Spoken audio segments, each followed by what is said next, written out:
दोस्तों स्वागत है आप सभी का आपके अपने YouTube channel study knowledge point में। दोस्तों मैं विमल प्रजापति और इस वीडियो में हम दोस्तों बात करेंगे, कुछ क्वेश्चंस को सॉल्व करेंगे इस वीडियो में जो आरआरबी ग्रुप डी एग्जाम के लिए बहुत ही महत्वपूर्ण क्वेश्चन होंगे। ठीक है दोस्तों, शुरुआत करते हैं। क्वेश्चन नंबर 1,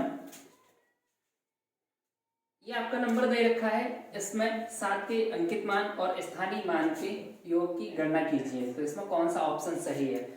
तो आपका नंबर है 372845 इसमें हमें 7 का अंकित मान निकालना है और स्थानीय मान निकालना है। तो अंकित मान की अगर हम बात करें तो अंकित मान किसी भी नंबर का वह खुद होता है। ठीक है, जैसे 7 का अंकित मान 7 ही होगा, 6 का अंकित मान 6 ही होगा, 5 का 5, मतलब अंकित मान जो है वो खुद ही होता है नंबर का। तो यहाँ पे 7 का जो अंकित मान है वो क्या होगा? 7। ठीक है ना। अब हम स्थानीय मान की बात करें तो 7 का जो स्थानीय मान है वो क्या होगा? तो वो हम चेक करते हैं कि 7 आपका जहां पे लिखा है वो तो लिख ही लेंगे और 7 के बाद में जितने भी अंक हैं उतने ही 0 आ जाएंगे। तो अंक कितने हैं? 1 2 3 4 5 अंक हैं, तो यहाँ पे 5 0 आ जाएंगे। ठीक है ना। ठीक है, अब जो अंकित मान और स्थानीय मान का योग हमें निकालना है, तो अंकित मान आपका 7 है तो उसको हम इसमें ऐड कर देंगे तो आपका आंसर आ जाएगा। ठीक है, तो आपका ये आंसर आ गया। तो ऑप्शन चेक करेंगे कौन सा ऑप्शन सही है, तो इसमें पहला ऑप्शन करेक्ट है। ठीक है दोस्तों, तो इस तरीके से हम अंकित मान और स्थानीय मान निकालते हैं और ये आपका हो गया क्वेश्चन। अगेन एक बार फिर से समझिए कि जो अंकित मान है इसको हम जातीय मान भी कहते हैं। जातीय मान, अगर जातीय मान कहीं लिखा है तो भी इसका मतलब यही है। जातीय मान या अंकित मान एक ही बात है। अगर आपसे पूछा जाए कि 5 का अंकित मान क्या है तो 5 ही होगा, 5 का जातीय मान क्या है तो 5 ही होगा। ठीक है, और स्थानीय मान इस तरीके से हम निकाल देते हैं। ओके, देखते हैं दोस्तों दूसरा क्वेश्चन। निम्न में से कौन सी संख्या 9 द्वारा विभाज्य है? तो यहाँ पे आपको 9 की डिविजिबिलिटी का जो रूल है वो आपको पता होना चाहिए। तो यहाँ पे ये जो डिविजिबिलिटी के जो रूल्स है, विभाज्यता का जो नियम है, इसका वीडियो मैंने ऑलरेडी बना दिया है। वो वीडियो का जो लिंक है वो डिस्क्रिप्शन में आपको मिल जाएगा। तो यहाँ पे देखते हैं कौन सी संख्या 9 द्वारा विभाज्य है। तो 9 का जो रूल होता है विभाज्यता का वो ये होता है कि संख्या जो है, संख्या के अंकों का योग, संख्या के अंकों का योग जो है वो अगर 9 से विभाजित है पूरी तरीके से तो वो संख्या भी 9 से पूर्णतः विभाज्य होगी। ठीक है, तो हमें यहाँ पे चेक करना है कि कौन सी संख्या ऐसी है जिनके अंकों का योग 9 से विभाजित है। तो यहाँ पे पहला है 5 और 6 11, 11 और 12 और 1 13 और 2 15, 15 आ रहा है संख्या के अंकों का योग जो कि 9 से पूरी तरीके से नहीं कटेगा, तो ये संख्या नहीं हो सकती। दूसरा 4 और 9 13, 13 और 6 19, 5 24 और 3 27, 27 जो है 9 से कट जाएगा। तो इसका मतलब ये है कि यही आपका ऑप्शन सही है, यही नंबर आपका 9 से विभाजित होगा पूरी तरीके से। तो इसका मतलब ये हो गया कि आगे वाले नंबर्स जो है हमें चेक करने की जरूरत नहीं है, तो दूसरा ऑप्शन आपका करेक्ट हो जाता है। अब बात करते हैं नेक्स्ट क्वेश्चन की। ओके दोस्तों, अब सॉल्व करते हैं क्वेश्चन नंबर 3 और ये बहुत इंपॉर्टेंट क्वेश्चन है। हालांकि ये सिंप्लीफाई एक तरीके से है, तो इसका भी वीडियो एक मैं बनाऊंगा। अगर यहाँ पे समझ में नहीं आता है तो आप वहां से देख लेंगे। ठीक है, तो इसे सॉल्व करते हैं। ये जो है 1/6 plus 1/12 plus 1/20 plus 1/30 plus 1/42 plus 1/56। ठीक है, इसे कैसे सॉल्व करेंगे? वैसे तो ये जो फ्रैक्शंस जो हम सॉल्व करते हैं, भिन्न सॉल्व करने का जो तरीका होता है, वैसे तो ये बहुत ज़्यादा लॉन्ग हो जाएगा, तो 100% यहाँ पे कोई ना कोई ट्रिक यूज़ करनी पड़ेगी। तो वो ट्रिक क्या है वो आप ध्यान से देखिए। यहाँ पे जो अपॉन में 6 लिखा हुआ है, अगर इसको हम तोड़ना चाहें तो इस तरीके से तोड़ सकते हैं, 2 3 6। ठीक है ना। और ये 1/12 है, इसको हम तोड़ सकते हैं 3 चौको 12, और ये आपका हो जाएगा 4 × 5 4 पंजे 20। ठीक है ना। ये सभी नंबर्स कुछ इस तरीके से ही हैं, 5 छक्के 30 और ये आपका हो जाएगा 6 7 42 और ये आपका 7 8 56। ठीक है दोस्तों आप कहेंगे कि ये तो बहुत ज़्यादा लंबा प्रोसेस हो रहा है, इसको सॉल्व करने में बहुत ज़्यादा टाइम लगेगा। तो मैं एक बात आपको बता दूं कि एग्जाम में कोई विशेष प्रकार के क्वेश्चन आते हैं जिनमें आपको कोई ऐसा क्वेश्चन नहीं मिलेगा जिसमें बहुत ज़्यादा लॉन्ग मेथड आपको यूज़ करना पड़े, ठीक है ना।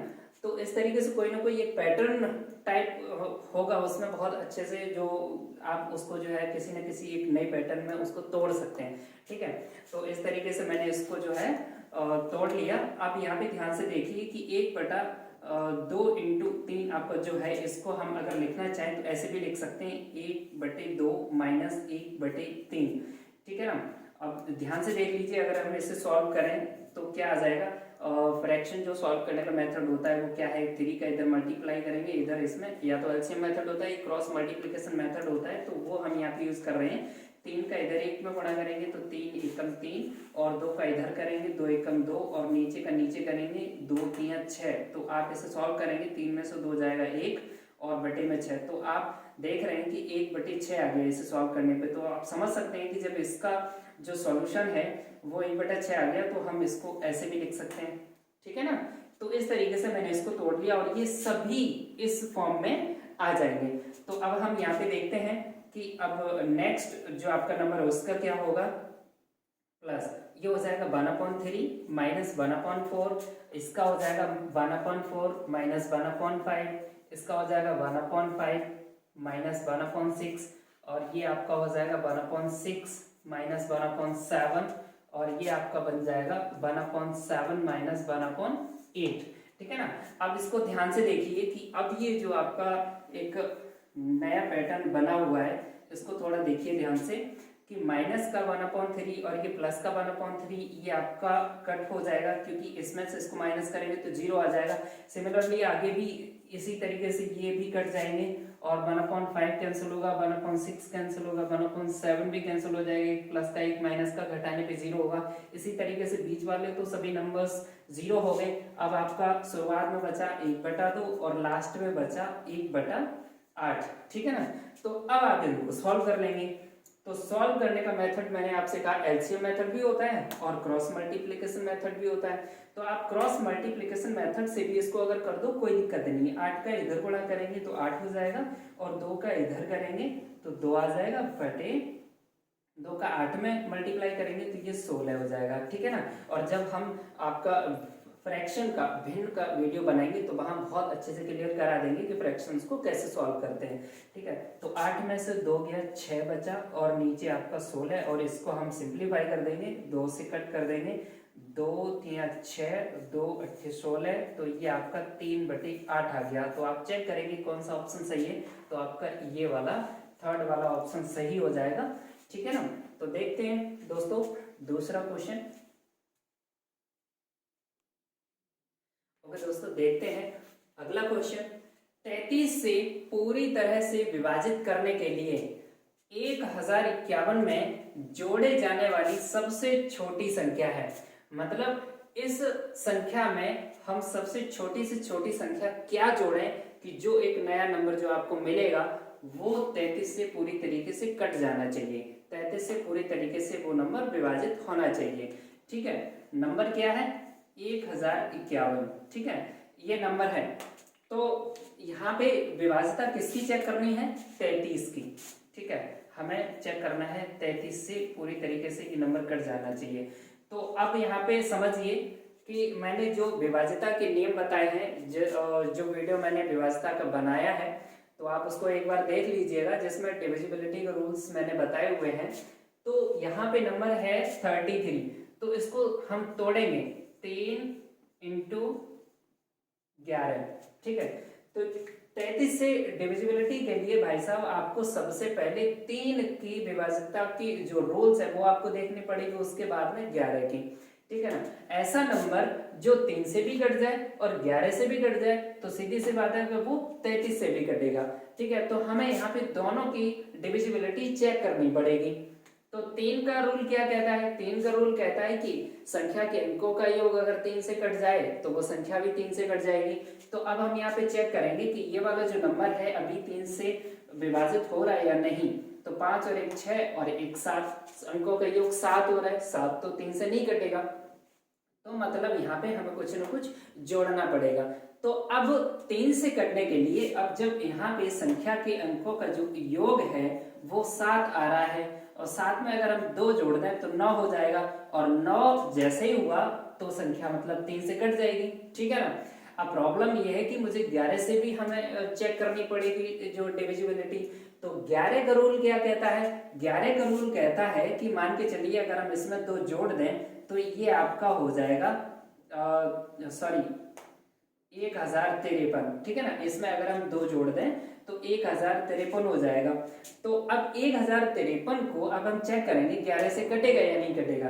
तो इसका रूल क्या कहता है 11 का? वो ये कहता है कि आपने जैसे सबसे लास्ट वाला डिजिट 3 ले लिया, फिर एक डिजिट आपको छोड़ना है, उसके बाद जो डिजिट आएगा वो आप जोड़ेंगे इसके साथ में, मतलब 3 और उसके बाद 0, आगे तो फिर कुछ है नहीं, तो ये योग आ गया 3। अब बाकी के जो बचे उनको जोड़ेंगे, 1 और 5 को जोड़ेंगे, तो इनको अगर हम जोड़ते हैं तो ये हो जाएगा आपका 6।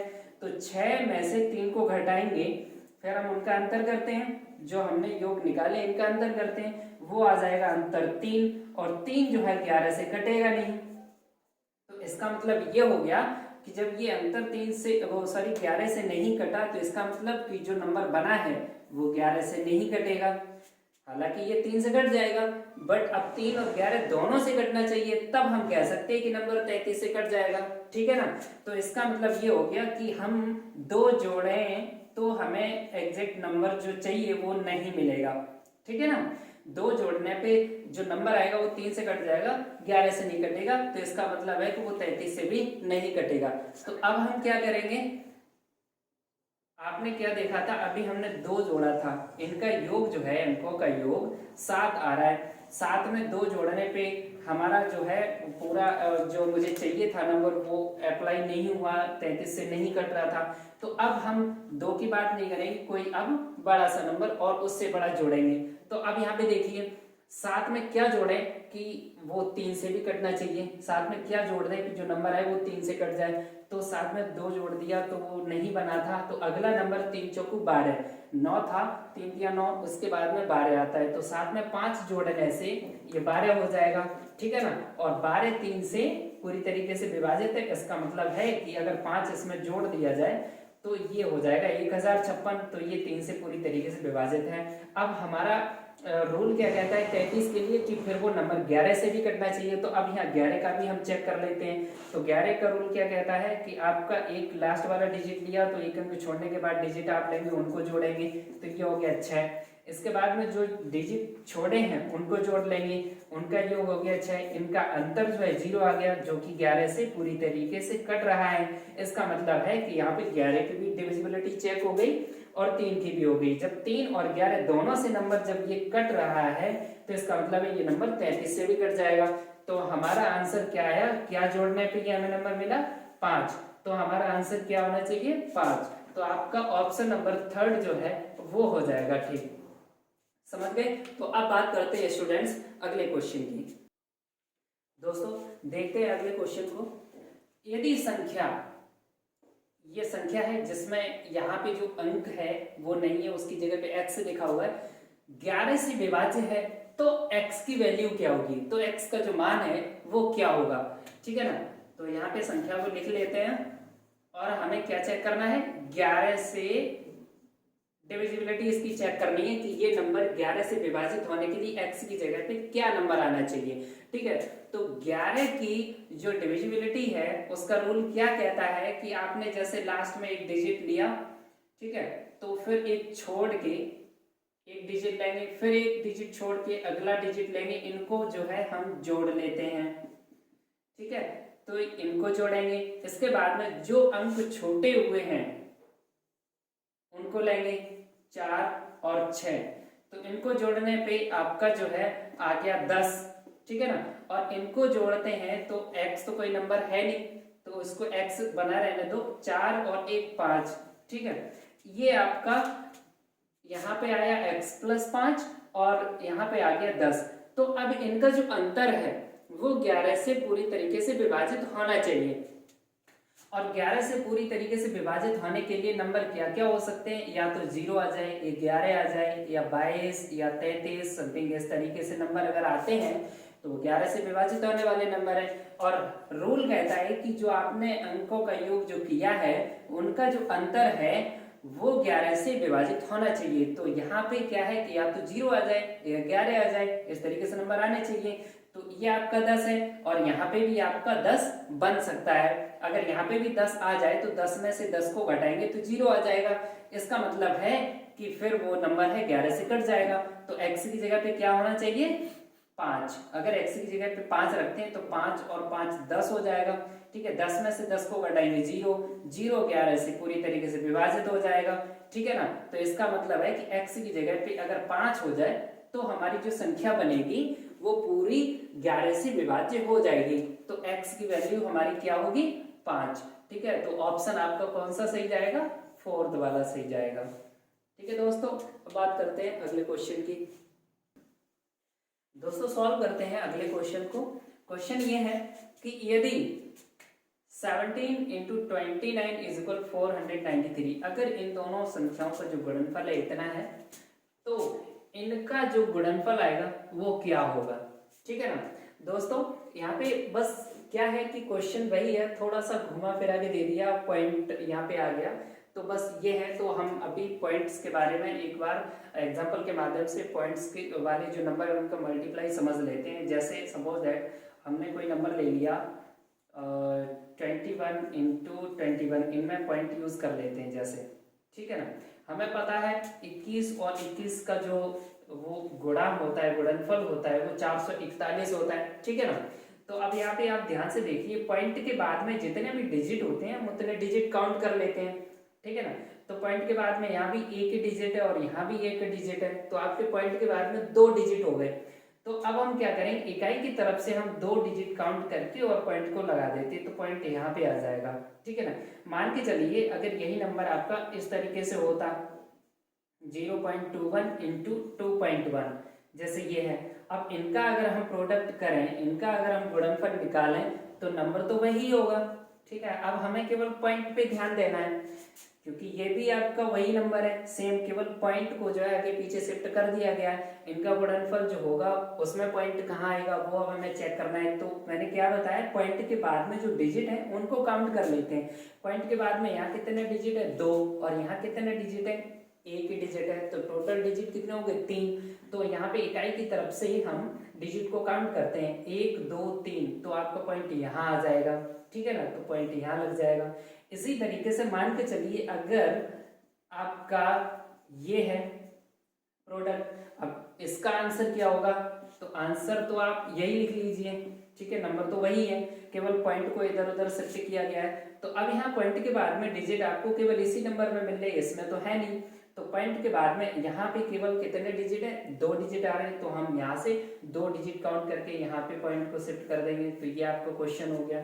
ठीक है ना, आंसर हो गया। तो इस तरीके से हम जो पॉइंट वाले जो प्रोडक्ट हैं उनमें पॉइंट कहाँ किस तरीके से लगाते हैं, तो ये आपका प्रोसेस है पॉइंट को लगाने का। ठीक है, अब क्वेश्चन पे ध्यान देते हैं। क्वेश्चन में इन्होंने कह दिया कि 17 इंटू 29 इनका जो प्रोडक्ट है वो इतना है 493, तो इसका कितना होगा 1700 इंटू 0.0029। ध्यान से देखिए 17 और 29 का प्रोडक्ट इतना है, तो यहाँ पे भी 17 आ रहा है 29। अच्छा 00 वाला भी एक एग्जांपल समझ लीजिए कि जैसे कोई भी नंबर आपका लिखा हो, ठीक है, कितना भी बड़ा नंबर लिखा हो 00 बाद में लगा के, और इसमें अगर हम मान के चलो 5 का मल्टीप्लाई करें तो फिर सीधी सी बात है कि ये जो जीरो होते हैं ना इनको तो आप सीधा सीधा रख ही दीजिए। ठीक है ना, जीरो आपके सीधे सीधे आ ही जाएंगे। बस 5 का अब 25 में मल्टीप्लाई कर दीजिए, जो भी नंबर है वो आपका प्रोडक्ट हो जाएगा। ठीक है ना, तो वो यहाँ पे करिए कि पहले तो 2 जीरो आप इधर रख दीजिए ये वाले। अब 17 और 29 का प्रोडक्ट आप देख लीजिए कितना दे रखा है 493।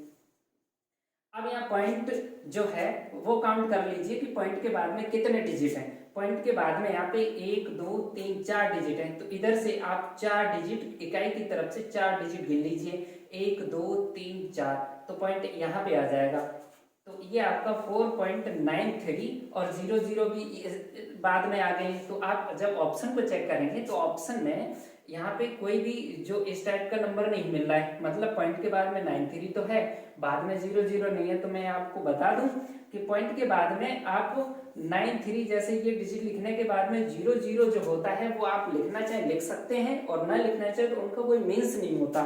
ठीक है, तो हम आप क्या करते हैं कि 0 का अगर ना भी लिखें तो आपका ये वाला जो नंबर है वो इसका आंसर हो जाएगा। तो आंसर जो है कौन सा ऑप्शन है, यहाँ पे आपको कौन सा मिल रहा है, थर्ड वाला मिल रहा है। तो यहाँ पे जो है इसका आंसर थर्ड ऑप्शन हो जाएगा। ठीक है दोस्तों,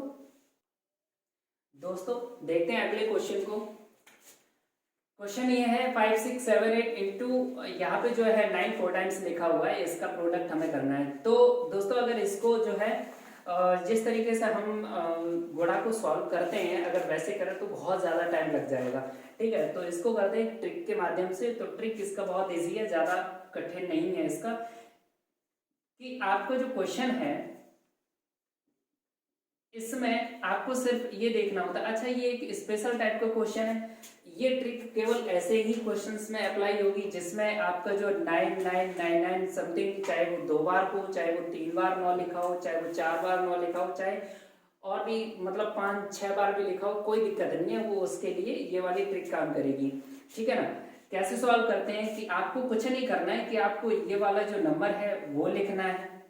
ठीक है, जितनी बार 9 लिखा हुआ है उतने ही आप यहाँ पे 0 लिख दीजिए। अब क्या करना है कि ये वाला जो नंबर है इसको इस वाले नंबर में से घटा दीजिए, 5 6 7 8, इसको माइनस कर देंगे तो जो है आपका आंसर आ जाएगा। यहाँ से घटाने का जो भी प्रोसेस है उस तरीके से सॉल्व करेंगे आप तो आपका आ जाएगा। ठीक है, ये आंसर आ जाएगा। तो ये आपका इसका आंसर हो गया।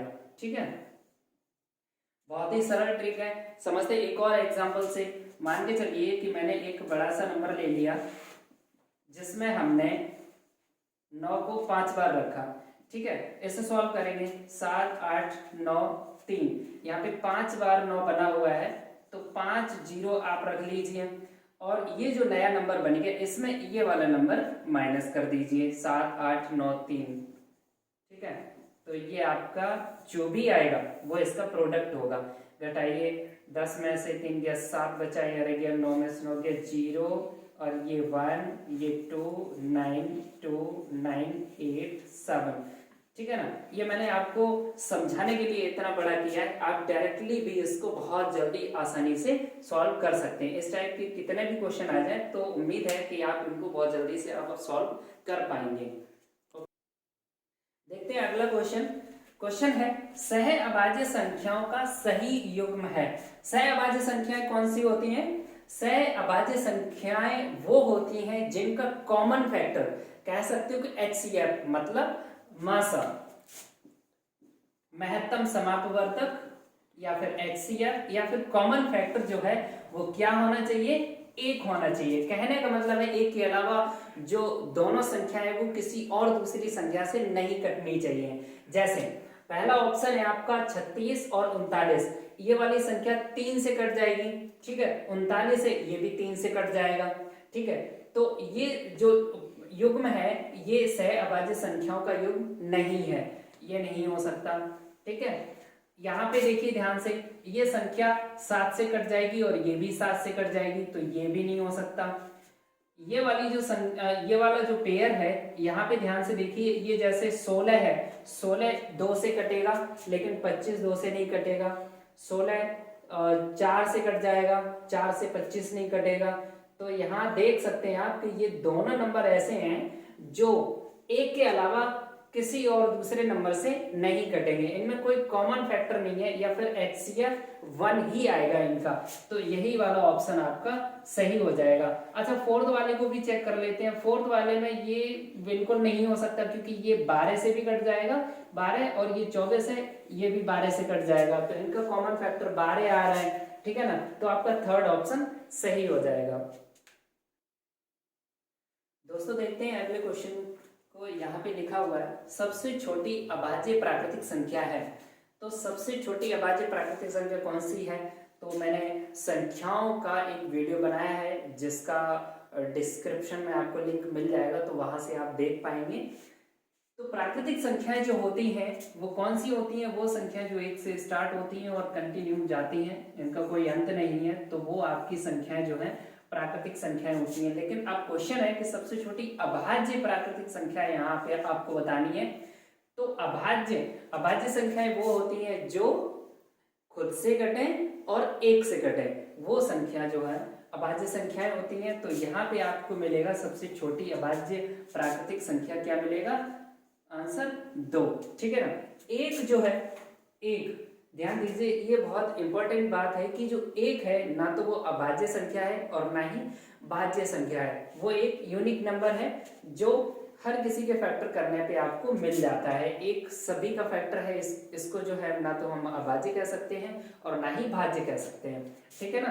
तो यहाँ पे 2 सबसे छोटी अभाज्य प्राकृतिक संख्या है। ओके, अगला सबसे छोटी सम अभाज्य संख्या। अब यहाँ पे आपसे कहा गया कि सबसे छोटी आपको कौन सी संख्या बतानी है? सम अभाज्य, जो अभाज्य भी है और सम भी है। सम संख्याएं कौन सी होती हैं? वो संख्याएं जो 2 से कटने वाली संख्या होती हैं, ठीक है ना, तो वो सम संख्या होती हैं। तो 2 से कटने वाली संख्या कौन सी? 2, 4, 6, 8, इस तरीके से, है ना। और उसके साथ में इन्होंने ये भी कह दिया कि वो अभाज्य भी होनी चाहिए।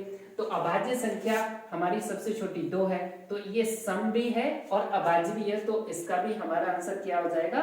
2, ठीक है ना। अब देखते हैं अगला क्वेश्चन, सबसे छोटी विषम अभाज्य संख्या है। तो अब यहाँ पे थोड़ा सा चेंज हुआ, इन्होंने कह दिया कि अभाज्य है और उसके साथ में इन्होंने कहा कि विषम भी है। तो अब मुझे विषम संख्याएं देखनी है। विषम संख्याएं कौन सी होती हैं? जो संख्याएं जो 2 से पूर्णतः विभाजित नहीं होती हैं, वो संख्याएं जो है कौन सी होती हैं? विषम। तो अब विषम संख्याएं होती हैं 1, 3, 5, ठीक है ना। यहाँ पे मैं लिख दूं विषम जो संख्याएं होती हैं वो कौन सी होती हैं? 1, 3, 5, 7, 9, ठीक है ना, ये संख्याएं होती हैं विषम। और इन्होंने कहा था कि विषम भी होनी चाहिए और अभाज्य भी होनी चाहिए। तो यहाँ पे एक को तो हमें लेना ही नहीं है, ठीक है ना। तो विषम और अभाज्य कौन सी हो जाएगी? 3, ठीक है। तो इस तरीके से ये थे आपके कुछ महत्वपूर्ण क्वेश्चन जो मैंने यहाँ पे सॉल्व करवाए हैं। उम्मीद है आपको बहुत अच्छे से समझ में आए होंगे। और अब मिलते हैं एक नई वीडियो के साथ और एक नए टॉपिक के साथ। Thank you.